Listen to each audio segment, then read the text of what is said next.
에스겔 37장 우리 1절로 11절까지 말씀을 여호와께서 권능으로 내게 임하시고 그 신으로 나를 데리고 가서 골짜기 가운데 두셨는데 거기 뼈가 가득하더라. 나를 그 뼈 사망으로 아주 말랐더라. 그가 내게 이르시되 인자야 이 뼈들이 능히 살겠느냐 하시기로 내가 대답하되 주 여호와여 주께서 아시나이다. 또 내게 이르시되 이 모든 뼈에게 대언하여 이르기를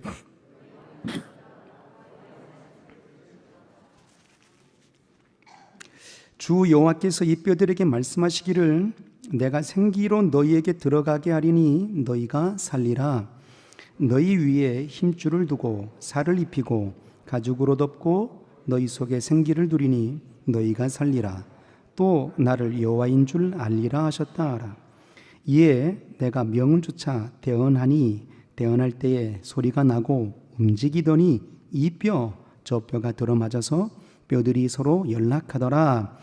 내가 또 보니 그 뼈에 힘줄이 생기고 살이 오르며 그 위에 가죽이 덮이나 그 속에 생기는 없더라. 또 내게 이르시되 인자야 너는 생기를 향하여 대언하라. 생기에게 대언하여 이르기를 주 여호와의 말씀에 생기야 사방에서부터 와서 이 사망을 당한 자에게 불어서 살게 하라 하셨다 하라. 이에 내가 그 명대로 대언하였더니 생기가 그들에게 들어가매 그들이 곧 살아 일어나서 서는데 극히 큰 군대더라. 아멘. 오늘은 이 본문을 가지고 결코 포기하지 아니하시는 하나님에 대하여서 은혜를 좀 나눠보고자 합니다. 요즘 살기 좋으십니까? 엄청 힘들죠? 네. 우리가 살아가는 이 시대가 얼마나 혼란스러운 시대에 살고 있는지 모릅니다. 주변을 돌아보더라도 처처에 기근이 있고 전쟁이 있고 흔들리는 그 많은 세파들 속에 평안하다라고 말하시는 분들이 결코 많지 않은 시대에 살고 있습니다. 더군다나 오늘 우리 대한민국의 현 상황을 보더라도 지금 한참 좌와 우가 나눠져 있어서 네 편 내 편 편가르기가 심하고 어느 것 하나 용납하려 들지 않는 그런 안타까운 모습들 속에 놓여 있는 시대에 살고 있습니다. 그리고 놀라운 것은 시장에 가서 사과 한 쪽 사 먹기가 어려운 시대에 살고 있는 모습이 얼마나 힘든 시대에 살고 있는가 하는 생각이 듭니다. 그런데 말이에요, 혼란스럽고 혼동스럽고 도무지 마음의 여유를 찾을 수 없는 이 시대를 살아가고 있는 이때에 하나님의 정황무오한 시간이 흐르고 있다는 사실에 우리는 놀라지 않을 수가 없는 겁니다. 세상은 흔들리는데 내 마음도 흔들리고 내 믿음도 흔들리는데 긴 겨울이 지나서 우리 앞에 봄이 와 있다 이 말이에요. 도무지 겨울이 끝날 것 같지 않고 이 어둠의 세계가 끝날 것 같지 않은데 말이죠. 세상이 흔들리건 말건 우리의 삶이 어렵건 말건 하나님은 봄을 우리 앞에 목도하게 하시더라라는 거예요. 이 사실들 속에 우리가 느끼는 게 뭡니까? 하나님의 시간은 멈추지 않고 흐르더라 하심이고, 더 나아가서 하나님은 늘 우리 곁에 계시더라. 더 나아가서 하나님은 결코 우리의 인생을 포기하지 않으셨더라 함인 거예요. 기나긴 동토의 땅 겨울에 말이에요, 이 추위가 지나갔으면 좋겠다 하는 것 아니겠어요? 이 어려운 고통의 환경이 벗어났으면 좋겠습니다라고 우리는 그렇게 애절한 심령으로 부르짖고 있었잖아요. 그런데 어제도 똑같았고 오늘도 똑같았어요. 이때 우리에게 드는 생각은 무엇일까요? 하나님, 왜 내 기도를 듣지 않으시는 거예요?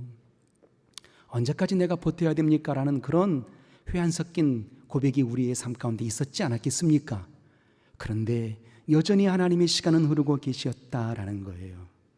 여전히 하나님은 우리의 곁에 머물러 계시고 우리 안에 계시고 우리의 모든 형편들을 돌아보고 계셨던 겁니다.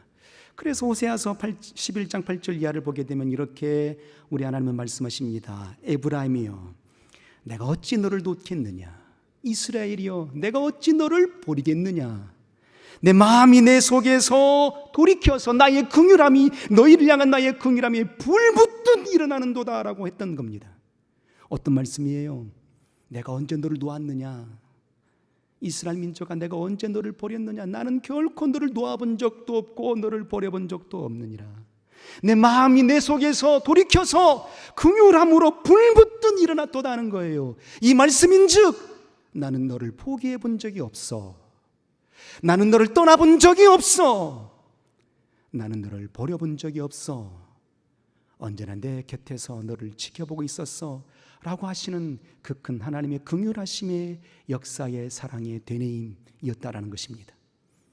그러므로 우리의 삶이 하나님을 향하여서 흔들리지 않는 믿음이라면, 요동치지 않는 믿음이라면 결코 하나님이 우리의 삶을 등지지 아니하시고 떠나지 아니하시니 우리의 모든 삶 가운데에 시온의 복 있는 대로가 열려질 것이라 확신하는 것입니다. 그 믿음이 있으므로 오늘 이 밤에 우리가 여기 있는 것 아니겠어요? 이스라엘 민족들이 말이에요, 애굽에서 430년을 살았지 않았겠습니까? 기근 속에 놓여 있을 때에 흉년이어서 도무지 살 수 없는 그때에 이제 요셉을 통해서 그의 가족이 애굽 땅으로 들어가는 겁니다. 그때 그 가족들은 무엇이라 생각했을까요? 하나님이 나를 인도해 두셨도다. 이 기경 속에서 우리 가족을 지켜내셨도다 라는 것 아니었겠습니까? 요셉도 그 형들에게 고백하기를 형들이여 두려워하지 마소서. 하나님이 먼저 우리를 구원하시고 조언하셔서 나를 이곳에 보내셨음이니이다 라고 그렇게 고백했거든요. 그러므로 요셉의 가족 곧 야곱의 모든 가족들이 애굽 땅에 들어갔을 때의 그의 믿음의 고백은 무엇이었을까요? 하나님 왜 우리를 이 땅으로 인도해 내셨습니까? 라고 회 안 섞인 고백을 했겠습니까? 아니면 하나님 감사합니다, 우리를 굶어 죽지 않게 하시고 새로운 땅에 터전을 잡게 하시는 건요 진실로 감사합니다라고 감사의 고백을 외쳤겠습니까? 당연 후자였지 않았겠습니까? 감사의 고백으로 그 지난한 기경의 시간들, 기근의 시간들을 넘어서게 되었고 이제 드디어 살아가게 되는 겁니다. 그런데 시간이 흐르자 그들이 이제 자유자의 신분에서 종의 신분으로 바뀌어지게 됐어요. 그때부터서 이스라엘 민족들이 하나님을 향해서 무엇이라고 고백하게 되었을까요? 하나님 우리를 이 땅에서 벗어나게 해주세요 라고 원망 섞인 고백을 하지 않았겠습니까? 상상해 보면 이스라엘 민족들이 그의 종된 신분으로 애굽 땅에서 살아가게 될 때에 얼마나 부르짖었겠습니까? 하나님 이 땅에서 제발 우리를 건져주세요라고 했을 거예요. 그리고 많은 사람들, 대부분의 사람들이 이렇게 생각했을 겁니다. 과연 하나님은 살아계시는가? 창조의 하나님, 우리의 영혼의 주인이라고 모셨던 그 하나님은 살아계시는가? 우리의 민족을 잊어버린 것은 아닌가? 나를 잊어버린 건 아닌가라고 원망 섞인 고백을 하지 않았겠습니까? 그런데 출애굽기 1장의 장면을 가만히 들여다보게 되면 놀라운 장면이 나옵니다. 이스라엘 민족들은 종된 신분이라 여겼고 고통 속에 부르짖는 모습들이었지만 애굽의 바로의 왕은 이렇게 고백합니다. 저들이 큰 민족이 되니 두렵도다 였어요. 종된 자들을 향해서 두렵도다, 저들이 수가 많아지니 저들이 쇠를 귀합하여서 우리 민족을 치겠다, 두렵도다 했던 겁니다. 하나님의 시각으로 바라보게 되면 이스라엘 민족은 어떤 자들입니까? 하나님은 이스라엘 민족을 그들의 애굽 땅에서 큰 민족, 강하고 담대한 민족으로 세워내시는 중이었다 이 말이에요. 그런데 이스라엘 민족들은 무엇이라 생각하는 거예요? 왜 우리를 돌아보지 않는 거예요? 왜 우리를 종으로 살아가게 하시는 거예요? 라고 항변했던 것이었거든요. 하나님은 결단코 그들을 떠나본 적이 없었던 겁니다. 100년이 지났습니다. 응답이 없었습니다. 200년이 지납니다. 응답이 없습니다. 400년이 지나도 응답이 없었던 거예요. 그런데 출애굽기 3장에 성경에 이렇게 기록합니다. 3장 7절에 여호와 하나님께서 저들의 고통을 보시고 간역자들로 인하여서 부르짖음을 들으시고 그들의 슬픔의 눈물을 아시고 하셨던 겁니다. 이 말씀인즉 어떤 말씀인가요? 하나님은 결단코 그들을 향하여서 시선을 놓치지 않았던 거예요. 그들의 곁을 등지지 않았던 겁니다. 그들이 힘들 때에도 여전히 그들 곁에 계셨고, 그들이 기뻐 감사할 때도 그들 곁에 계셨던 겁니다. 하나님의 시간은 여인하게 흐르고 있었던 거예요. 그 역사의 장면들을 우리가 놓치고 있었던 거죠. 그리고 드디어 이제 모세를 불러내십니다. 그리고 모세를 통해서 이스라엘 민족들을 출애굽하여 내셨잖아요. 출애굽기 15장에 보게 되면 말이죠, 모세와 미리암의 노래가 있습니다. 함성을 지르며 하나님께 영광의 찬송을 돌리며 온 백성들이 애굽 땅에서 자유자의 신분으로 광야로 나오는 그 장면이 기록되어 있는 거예요. 그런데 그들이 말이죠, 제 사할 길도 가지 못해서 애굽의 군대들이 쫓아오게 되니까 홍해바다 앞에서 무엇이라 항변합니까? 우리가 죽을 곳이 없어서 이곳으로 인도하여 내었는가 라고 하나님을 원망하고 모세를 향하여 힐문합니다. 하나님께서 그의 원망하는 그들의 심령들을 향하여서 다시 포기하지 아니하시고 홍해바다를 갈라주십니다. 마른 땅을 건너가게 하시는 거예요. 다시 채 살 길을 걷지 못해서 그들이 또 항변하고 원망합니다. 물이 없도다. 마라의 지역에 이르게 되었는데 물을 마시게 되니까 그 물이 쓴물이에요. 그래서 또 하나님을 원망하기 시작했죠. 모세가 간구하게 되니 마른 막대기를 집어넣으라 하게 되니까 그 쓴물이 단물로 변화가 되었어요. 기쁨으로 그 물을 마시게 되었죠. 그리고 해갈의 기쁨을 마시고 난 이후에 다시 살 길을 채 걷지 못해서 그들이 또 원망하게 됩니다. 고기를 달라. 우리가 애굽 땅으로 돌아가는 것이 더 낫겠도다. 그 땅에 있었을 때에는 파도 먹고 부추도 먹고 고기도 먹었는데 이 땅에서는 척박한 식물 외에는 먹을 게 아무것도 없도다라고 하나님과 모세를 원망하기 시작했어요. 그러다 하나님 그들의 백성들을 어떻게 하셨나요? 포기하지 않으셨어요. 끝까지 그들 곁에서 지켜주셨어요. 낮에는 구름 기둥으로 밤에는 불 기둥으로 그들을 인도해 주셨어요. 성경에 기록하기를 저들의 신이 부르지 아니하였고 옷이 휘어지지 아니하였도다. 끝까지 하나님은 그들을 지켜내신 겁니다. 끝까지 하나님은 그들 곁에 머물러 계셨던 겁니다. 하나님은 결단코 그들을 포기하지 아니하신 하나님이셨던 겁니다. 우리가 믿는 하나님은 바로 그런 하나님이신 거예요. 할렐루야. 그런데 우리의 삶을 되돌아보게 될 때에 믿음의 굴곡이 너무 세요. 좋을 때는 한없이 영광의 찬송을 돌려드립니다. 그러나 환경에 막힐 때에는 나락으로 떨어지는 것처럼 하나님 어디 계시는 거예요? 하나님 제발 어디 계시는 거예요? 라고 항변할 때가 많거든요. 그때 한번 떠올려 보십시오. 하나님은 여전히 우리 곁에 계시는 겁니다. 너의 슬픔을 내가 알아. 너의 고통을 내가 알아. 너의 부르짖음을 내가 알아. 라고 하나님은 우리의 곁에 계셔서 끝까지 우리를 지켜내고 계시는 겁니다. 하나님의 시간이 흐르고 있는 거예요. 그래서 어느 때 어느 시가 되면 하나님이 우리에게 응답받을 만한 그릇으로 완전히 준비된 그때에 한량없는 은총과 은혜를 베풀어 주시는 겁니다. 할렐루야. 우리는 그 믿음이 있음으로 여기 있는 것 아니겠습니까?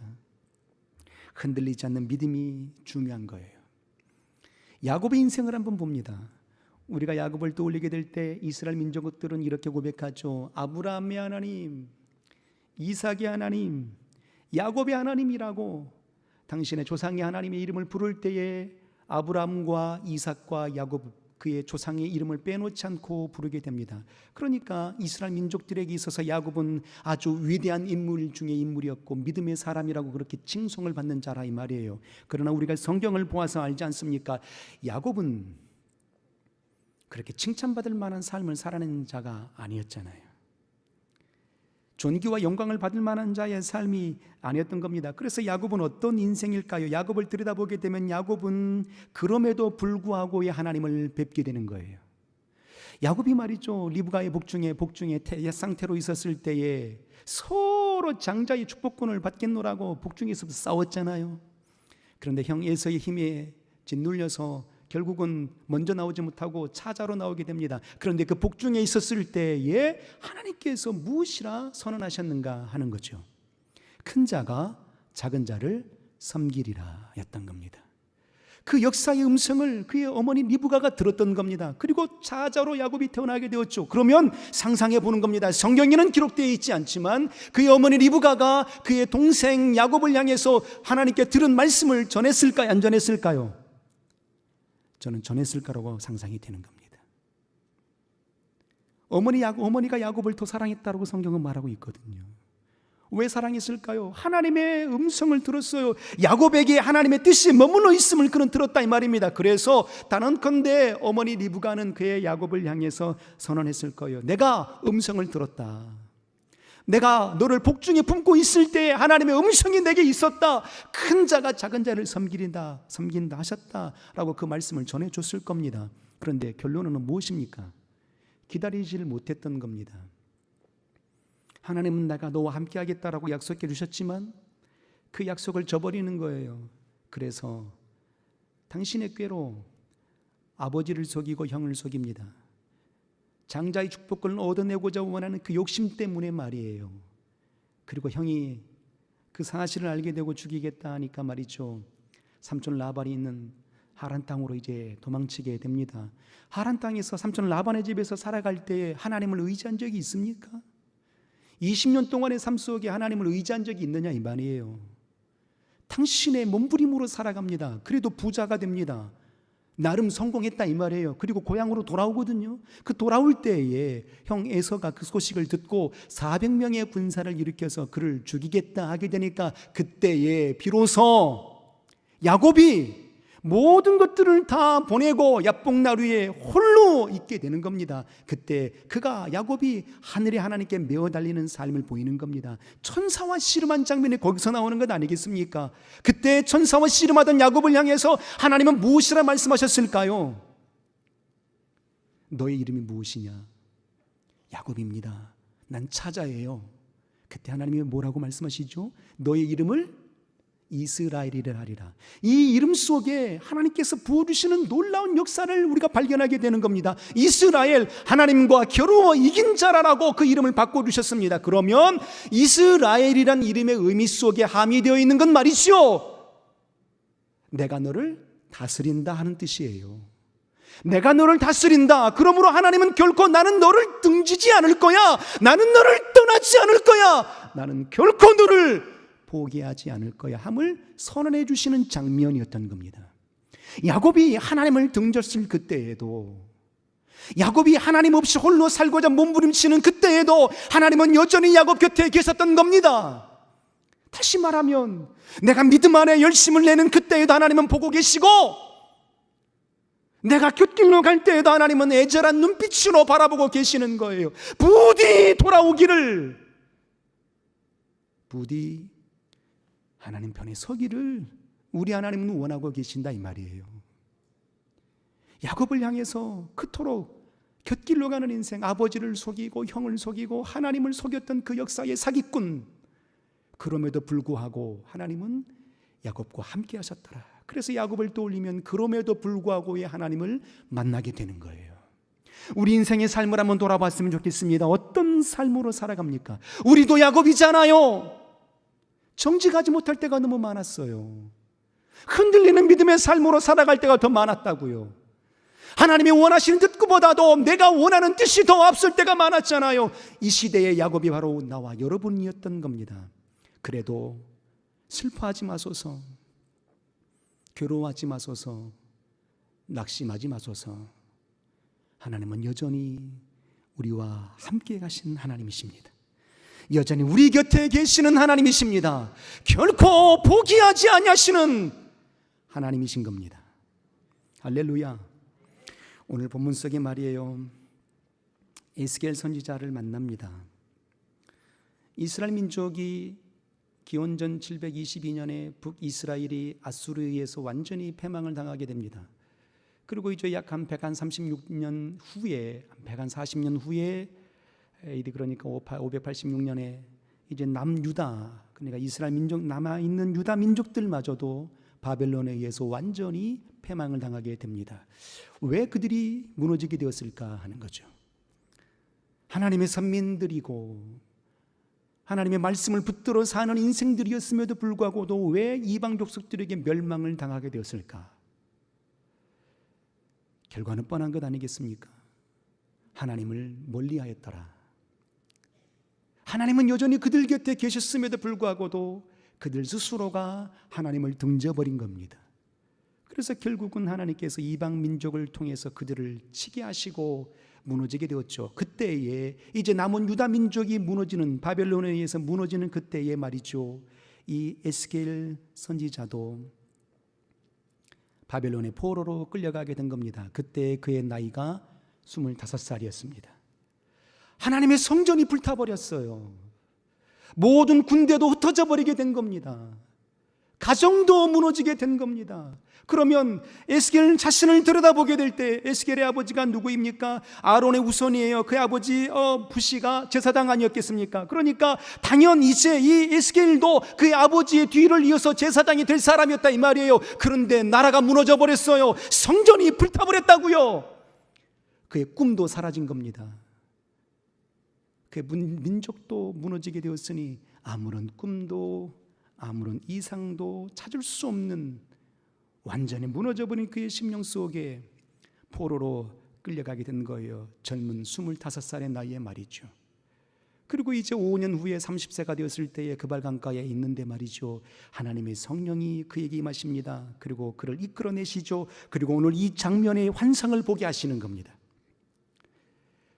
어느 골짜기로 이끌어내셨는데 말이죠, 그곳에 뼈들이 가득 차 있어요. 그 뼈들이 어떤 뼈들이었느냐 하는데 말이죠, 만지기만 하더라도 바스락 먼지가 날 정도의 완전히 메말라버린 뼈들이었다 이 말입니다. 그 뼈들은 누구였을까요? 11절에 이렇게 성경은 말합니다. 그 뼈가 누구였을까요? 11절에 또 내게 이르시되 인자야 이 뼈들은 이스라엘 온 족속이라 그랬어요.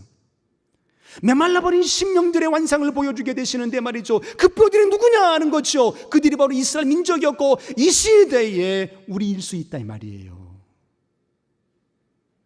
이 뼈들을 보여주고 하나님께서 에스겔에게 말씀하십니다. 에스겔아, 이 뼈들이 살겠니? 라고 물었어요. 절망스러운 그 환경 속에 아무런 꿈도 아무런 소망도 품을 수 없는 그 에스겔 선지자에게 하나님이 말씀하시는 거죠. 이 뼈들이 살아나겠느냐? 이 뼈들은 이스라엘 민족을 대변하고 있음에도 불구하고도 살아날 수 있겠느냐라고 물었던 겁니다. 절망을 보여주는 이 장면들 속에 왜 하나님께서는 이 절망의 골짜기로 인도하여 주셔서 그 메마른 뼈들을 보여주게 하셨을까 하는 겁니다. 이 민족이 너희가 이렇게 메말라버린 심령이야, 나를 등졌으므로 나도 너를 포기했어 라는 그 사실을 보여주고자 원하셨음이었을까요? 아니거든요. 너희 민족이 이토록 메말라버렸다 할지라도 나는 너를 결코 포기한 적이 없음을 보여주는 장면이 이 환상이었던 거예요. 얼마나 감동스러운 장면인지 모릅니다. 이 뼈들이 살겠느냐라고 물었죠. 그랬더니 에스겔이 도무지 자신 있게 대답할 수가 없었던 겁니다. 그래서 유명한 답변을 하잖아요. 주께서 아시나이다. 나는 할 수 없어요. 무너져 있거든요. 소망도 없거든요. 절망 속에 있거든요. 지금 종으로 지금 팔려온 자 아니겠어요? 꿈도 사라져버린 지 오래입니다. 그 청춘 때에 말이죠. 그런데 하나님이 물으시는 거예요. 환상 속에 마른 뼈들을 보여주고 과연 이 뼈들이 살겠느냐? 라고 물었던 거죠. 대답 속에 어떻게 살아요? 라고 말하고 싶었지만 그러다 하나님이 물으시니 그렇게 대답할 수가 없어서 에스겔은 말하는 겁니다. 주께서 아시나이다. 그런데 우리 주님이 이렇게 말씀하십니다. 저 뼈들에게 향하여 말씀을 대언하라. 저 뼈들에게 향하여서 생기가 있으라 대언하라. 그러면 저들이 산다 하시는 겁니다. 그러니까 우리 하나님께서 이 장면을 보여주시는 사건 중에 우리가 되뇌어야 될 그 역사의 장면은 무엇이겠습니까? 절망을 보여주고자 원하심이 아니었던 겁니다. 소망, 내가 너와 함께 있음을 보여주고자 원하셨던 거예요. 그래서 5절 하반절에 이렇게 말씀하십니다. 너희에게로 들어가게 하리니 너희가 살리라 였던 거예요. 너희가 지금 비록 절망 속에 놓여 있지만 내가 너희를 떠난 적이 없으므로 너희는 살리라 이렇게 선언하는 겁니다. 그리고 다시 6절에도 이렇게 말씀하십니다. 6절 중반절에 너희가 살리라 그러므로 내가 너희의 여호와인 줄을 알게 하리라라고 선언해주고 계시는 장면이 이 장면인 겁니다. 얼마나 놀라운 장면입니까? 아무런 소망도 없이 무너져버리는 이때에 말이죠, 하나님 말씀하시는 거예요. 에스겔아, 난 널 포기한 적이 없어. 난 이 민족을 버려본 적이 없어. 이 손을 놓아본 적이 없어. 내가 언제 너희를 버렸느냐? 내가 언제 너희를 내 손에서 놓았느냐? 내 마음이 내 속에서 긍휼함으로 불일 듯 일어나고 있다라고 지금 선언해주고 계시는 장면인 겁니다. 우리의 가정도, 우리의 교회도, 우리의 자손들도, 우리 형편들도 흔들리는 세파 속에 풍전등화처럼 놓여있는 시대에 살고 있습니다. 그런데 우리 하나님께서 이 모든 흔들리는 세파 속에서도 어떻게 하고 계신다고요? 결코 포기하지 아니하시고 우리를 지켜보고 계세요. 우리를 붙들고 계신다고요. 우리와 함께 계시는 하나님이시라고요. 놀라운 역사를 보여주시는 겁니다. 그래서 에스겔 선지자에게 이 메마른 뼈들의 환상을 보여주는 그 역사의 이유는 무엇일까? 바로 나는 결코 너희를 포기하지 않음이야라고 보여주는 장면이에요. 말씀을 대언하라, 생기야 있으라라고 명하라, 그리하면 저희가 살리라라고 선언해주고 계시는 장면이다 하는 겁니다. 성경의 모든 장면들을 들여다보게 되면 말이에요, 그 모든 장면들은 어떤 장면들일까요? 한 가지 사실로 귀결이 됩니다. 나는 너를 결코 포기하지 않았어 라는 그 장면으로 성경 66권 전체가 흐르고 있는 겁니다. 하나님께서 인생을 지으셨죠. 아담과 하와를 지어내셨어요. 그리고 에덴 동산에 두셨습니다. 그리고 말씀하십니다. 동산 중앙에 있는 실과는 먹지 말라. 먹으면 결코 정령 어떻게 된다? 죽는다 하셨죠. 그런데 뱀의 유혹을 받게 됩니다. 마귀의 게임에 넘어가게 되었어요. 먹지 말라 하셨던 그의 역사에 생명나무 선악과를 먹고 말게 된 겁니다. 그런데 어떻게 되었습니까? 죽었어요? 살았어요? 죽지 않았어요. 우리는 이렇게 말합니다. 하나님과 단절됨이에요. 영이 단절됨이에요 라고 말하겠죠. 물론 맞습니다. 그런데 저는 이렇게 말하고 싶습니다. 하나님은 결코 포기하지 않으심이야 하는 거예요.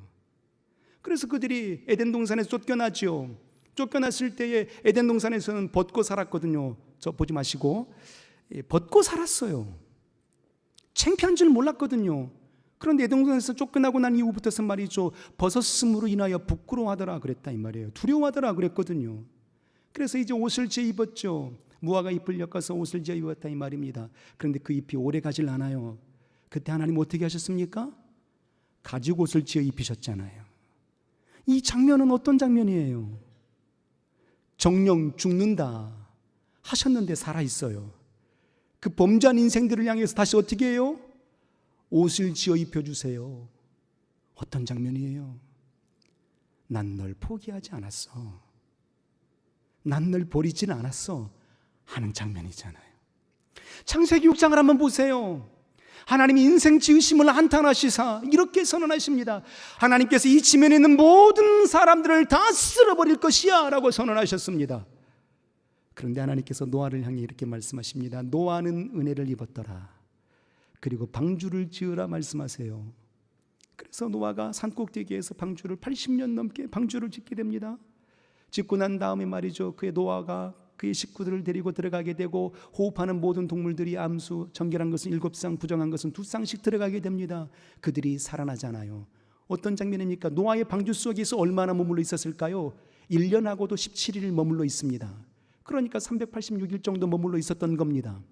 1년이 넘고 난 다음에 창세기 9장의 장면을 한번 보세요. 9장 1절 이하에 그들이 이제 드디어 노아의 방주 속에서 나오게 되었어요. 나올 때에 하나님이 무엇이나 선언하셨을까요? 창세기 1장 28절의 말씀을 그대로 옮겨 놓으십니다. 생육하고 번성하고 땅에 충만하라 라고 복을 명하세요. 어떤 장면입니까? 나는 너를 포기하지 않았어 하는 거예요.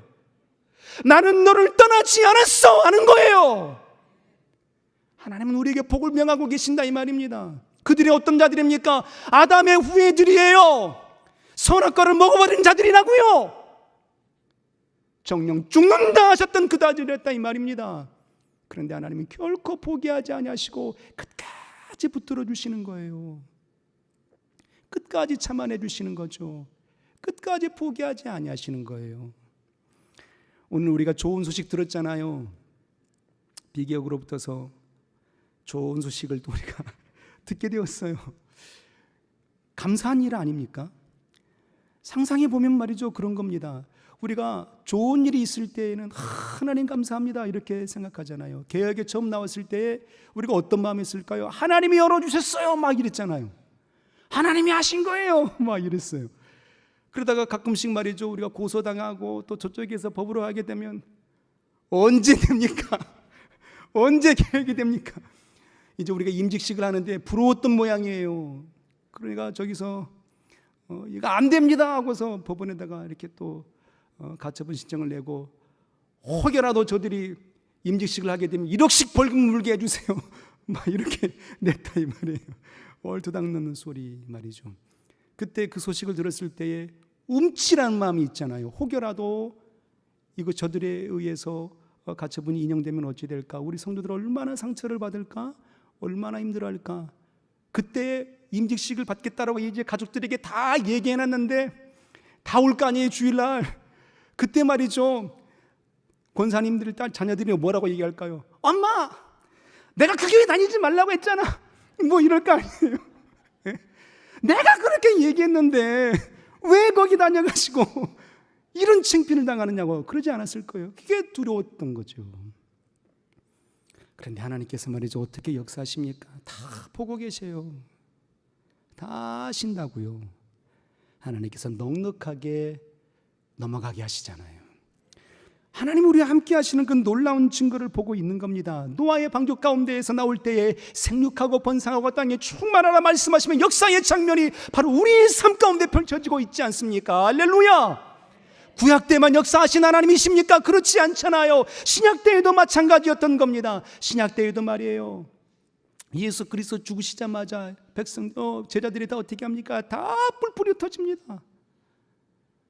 그리고 혹여라도 발각될까 봐서 어느 가정에 모여가지고 숨어 있었어요. 주님, 부활하신 주님께 찾아오셨잖아요. 그들에게 하신 말씀이 뭡니까? 평강이 있을지어다 성령을 받으라 라고 말씀하시고, 도망쳐 숨어 있는 자들에게 주님 부활하셔서 첫걸음으로 달려오셨어요. 포기하지 아니하시는 하나님이신 겁니다. 예수께서 십자가에 달리셨을 그때에도 주님이 뭐라고 말씀하십니까? 당신을 찌르는 자들을 향하여서, 침 뱉는 자들을 향하여서 무엇이나 말씀하십니까? 그 아래서 말이죠, 옷을 서로 나눠 갖겠다라고 그렇게 제비 뽑고 있는 자들을 향해서 주님 뭐라고 선언하시는 겁니까? 하나님이 불을 내려주셔서 완전히 멸하소서 이렇게 선언하셨습니까? 아니잖아요. 하나님이요, 저들이 무엇을 하는지 알지 못함이니이다. 저들의 죄를 사하여 주옵소서라고, 나는 너를 포기하지 않았어 라고 그렇게 선언하지 않았겠습니까? 부활하신 주님께서 곧바로 하늘로 승천하실 수 있었음에도 불구하고도 40일 동안 감람산에서 제자들과 함께 머물러서 그때에도 무엇을 하셨습니까? 다시 천국의 복음을 가르치시더라, 하나님 나라의 일을 말씀하시더라. 그리고 하늘로 승천하시면서 또 뭐라고 말씀하십니까? 예루살렘을 떠나지 말고 아버지께서 너에게 약속하신 바 성령을 기다리라 말씀하셨어요. 우리 모든 자들은 어떤 자들입니까? 성령을 모신 자들이잖아요. 성령은 결코 우리를 등지지 아니하시는, 내주하시는 하나님이셨던 겁니다. 할렐루야! 떠나지 아니하시는 하나님, 포기하지 아니하신 하나님께서 우리 안에 머물러 계신다 이 말이에요. 힘든 일도 있지요, 어려운 일도 있다 이 말입니다. 그래도 여전히 하나님 우리 안에 계십니다. 내가 하나님을 손 놓지 아니하게 되면, 하나님을 등지지 아니하게 되면 여전히 하나님 우리에게 길이 되시고 빛이 되시고 생명이 되시는 하나님이신 겁니다. 이 놀라운 역사의 하나님을 넉넉하게 붙들 수 있는 이가 되시기를 주 이름으로 소원합니다. 이제 말이에요, 우리를 결코 포기하지 아니하신 하나님께서 우리에게 어떻게 역사하실까요? 메말라버린 심령이 어떻게 살 수 있었을까요? 오늘 이렇게 말씀하십니다. 그 메마른 뼈들을 향하여서 뭐라고 선언하시죠? 에스게라, 저 뼈들을 향하여서 떼어나라 그랬어요. 무엇을 하라고요? 말씀을 선언하라 하는 겁니다. 곧 우리 영혼이 결단코 하나님 앞에 등지지 아니하며 역사의 세계를 보이고자 소원한다면, 우리 영혼이 메말라버린 심령이 살고자 원한다면, 결코 포기하지 아니하신 하나님의 손길을 경험하기를 소원하신다면 오직 말씀 앞에 서는 인생이 되기를 주 이름으로 소원합니다. 그래서 올해 한 해 우리에게 주어진 명제가 뭐예요? 오직 그렇죠. 오직 말씀으로 인 겁니다. 죽은 나사로가 어떻게 살아났습니까? 나사로야 나오라, 그 말씀하심으로 살아나는 겁니다. 야이로의 딸이 죽었어요. 슬퍼합니다. 그런데 주님 말씀하십니다. 저가 죽은 게 아니라 잔다. 그리고 이렇게 말씀하셨죠. 달리다 쿰 하셨어요. 소녀야 일어나라 말씀하신 겁니다. 그랬더니 그 말씀을 듣자 그 소녀가 일어나게 된다 이 말이에요. 말씀은 우리를 소생케 하십니다. 그것이 바로 하나님이 나와 함께 하시는 증거요, 결코 나를 초라하지 아니하시는 하나님이신 것을 보여주시는 장면인 겁니다. 그러므로 우리가 말씀 앞에 선자의 삶을 살아가게 되면 그 하나님께서 내 곁에서 결코 포기하지 아니하시는 하나님께서 내게 새롭고 산 길을 열어주시는 겁니다. 그리고 이제 이 뼈들에게 말씀을 대언하게 되었죠. 그들이 그 뼈들이 이 뼈 저 뼈가 연락하게 되고 심줄이 돋게 나고 돋아나게 되고 피부가 돋아나게 되었어요. 그런데 놀라운 장면이 있습니다. 살아있기는 살아있는데 그들에게 뭐가 없어요? 생기가 없어요. 살아있는 자이기는 한데 생기가 없어요. 다시 말하게 되면 예수 믿지 않는 자들은 우리가 볼 때 살아있는 자들이잖아요. 그러나 그의 영혼에 생기가 없어요. 주 안에 우리가 예배할지라도 믿음으로 예배하지 않으면 우리 영혼에 생기가 없는 겁니다. 그래서 하나님은 어떻게 역사합니까? 태초에 하나님이 인생을 만들었을 때에 그 인생들을 향해서 어떻게 하셨어요? 창세기 2장 7절 이하에 그 코에 생기를 불어넣으시니 하셨어요. 그때에 비로소 생명이 된 자 사는 영이 되었다라고 말하고 있다 이 말이에요. 그래서 하나님 말씀하십니다. 이제 살아난 자들을 향하여서 생기가 없지만 살아있는 자들을 향해서 말씀하시는 겁니다. 생기야 사방에서 불어와서 저 속에 들어가라 선언하시는 겁니다. 그랬더니 그 메말라 버렸던 심령들이 말이죠, 하나님의 군대가 되더라 하는 거예요. 하나님의 뜨거운 일들을 감당해내는 역사를 보이더라 하는 겁니다. 오직 성령의 역사로 결코 떠나지 아니하신 하나님의 영으로 충만함을 입어서 하나님께 쓰임받는 인생이 되더라 하는 겁니다. 하나님의 아들이셨던 예수 그리스도도 이 땅에 오셨을 때에 성령이 그 위에 머물지 아니하는 30년 동안에는 목수의 아들로 사셨습니다. 그러나 요단강에서 침례받고 물에서 올라올 때에 성령이 그 위에 덮이우시더니 그때 비로소 하나님의 아들이라 선언하시고 공생의 사역을 시작하신 겁니다. 그래서 사도행전 10장 38절 이하에 이렇게 선언하셨죠. 나사렛 예수에게 성령과 능력을 기름 붓듯 부으심에 저가 두루 다니시며 착한 일을 행하시고 마귀에게 눌린 모든 자들을 고쳐내시더라. 할렐루야. 주의 제자들이 말이에요, 마가의 다락방에서 120명의 문도들이 성령의 충만함으로 기름 부음을 받게 되었습니다. 그때 비로소 그곳에서 예루살렘의 초대 교회가 세워지게 된 것입니다. 그리고 베드로는 이렇게 선언했죠. 너희가 죽인 예수를 하나님이 살리셨도다. 사람들이 말합니다. 그러면 우리가 어떻게 하면 살겠느냐? 너희가 각각 예수 그리스도 이름으로 죄사함을 받으라, 그리고 성령으로 침례를 받으라 라고 말씀하셨던 겁니다. 오직 성령의 충만함으로 기름 부음을 받고 나아가는 인생이 되기를 소원합니다. 오직 말씀으로, 오직 성령으로만이 하나님 우리 곁에 계심을 우리가 경험하게 되고 그 역사의 능력을 체험하게 되고 하나님의 이적을 경험하게 된다라는 겁니다. 주의 교회가 살아나는 것, 우리 가정이 살아나는 것, 우리 무뎌진 심령이 소생하는 것, 여전히 하나님은 내 곁에 계시지만 어느 때에 그 메말라버린 심령이 소생한 겁니까? 말씀 앞에 설 때 성령의 기름 부음을 받게 될 그때였던 겁니다. 오늘 이 밤에 그러한 역사가 있기를 주 이름으로 소원합니다. 할렐루야.